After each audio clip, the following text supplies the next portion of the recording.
Hello everyone and welcome back to another tremendously thrilling edition of every animated movie of the year. And even though we're early on in the year, we're already getting into our second review. And today we saw Rock Dog, a Redbox movie that accidentally leaked into mainstream theaters.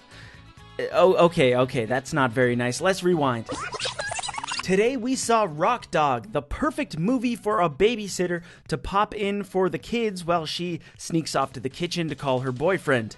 Okay, let's give Rock Dog a fair chance here. What's it actually about? Well, far away, an ancient Tibetan village of sheep is protected from the vicious wolves by the great mastiff Kanpa. But as Kanpa gets older, he must turn to his son Bodhi to take over these defensive responsibilities. But Bodhi isn't the protector type. He's more interested in becoming a musician. And one day, a radio falls into his lap from a passing plane, and he's introduced to British rock legend Angus Scattergood. He then sets off to the big metropolis city nearby to pursue his dream of becoming a rock god. Now, I already know what you're saying. There's not radios or airplanes in ancient Tibet. Primitive villages aren't located literally right next to giant modern-day cities. Yeah, well, this movie doesn't care at all. Part of me thinks it's some kind of a stylistic choice, but a bigger part of me thinks it's just that no one cares. The audience doesn't care, the filmmakers don't care. They're just like, screw it, this movie's going straight to Redbox anyway. Let's have the characters talk on big, bulky brick cell phones from the 90s and use cassette tapes. But let's also have ancient kung fu villages. But let's also have futuristic robots. But let's also have some mafia-type bad guys. It's just a giant laundry list of random things thrown into a pot, and the result is a movie with no real structure or consistency. I had my heartstrings pulled a teeny bit seeing the main character Bodhi get his first guitar and tinkering around with it and falling in love with music. Took me back to my 7th grade days when I got my first guitar. But outside of that, this movie is... Look, that Redbox joke that I said earlier, well, I kinda meant it. This really feels and looks like a movie you'd see in a Redbox. I bet Luke Wilson, the lead voice actor of this movie, who does a completely respectable job, was even surprised to see that this film was released in theaters.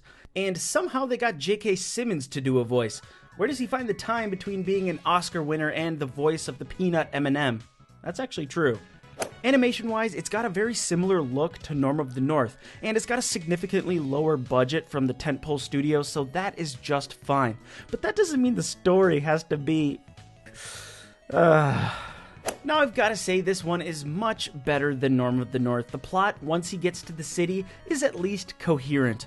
But there are so many problems that it's barely worth diving into outside of some kind of hour-long dissection investigating all of the misguided choices with this thing.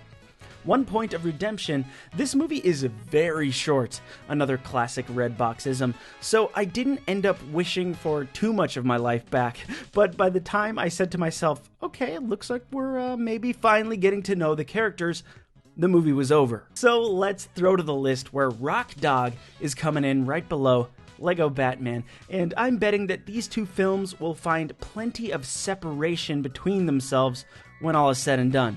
Now, I'm sure a lot of you guys are going to say I've been way too hard on this movie, but dollars to donuts, this movie is just not gonna stand up with the other mainstream studio releases, much like Norm of the North last year, and I don't even think it's meant to. At my local theaters, I was told that Rock Dog is shipping out by the end of next week, which is a crazily short run, never a good sign. So you guys will have to let me know if you've seen it in its limited run and what you thought, or if you're that babysitter I mentioned, let me know what the kids thought while you snuck out of the theater to FaceTime your boyfriend. Well, that's all I've got for today, and hey, if you enjoyed the video, I would sure appreciate a little click of that like button. Always a huge help, which lets more people discover the video and the series. So, as always, I will see you guys next time, right here on every animated movie of the year.